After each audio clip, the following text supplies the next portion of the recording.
এই যে আপনি বারবার আসছেন ইলেকশনের আগে, ঠিক পরিযায়ী পাখির মতো ইলেকশন আসলেই আপনারা রোজ আসেন। আমি চাই 365 দিনই আসুন।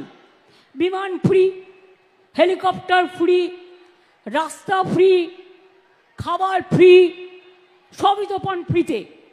আমি কিন্তু সরকার থেকে 1 পয়সাও মাইনে নিই না, জেনে রাখো ভাই বোনেরা।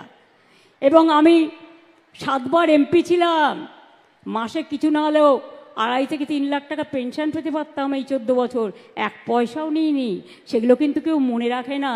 আর পশ্চিমবঙ্গ সরকারের চিফ সেক্রেটারি বসে আছে, তার সামনে বলছি, আমি কোনো সার্কিট হাউসে গেলেও সেখানেও টাকা দিয়ে থাকি।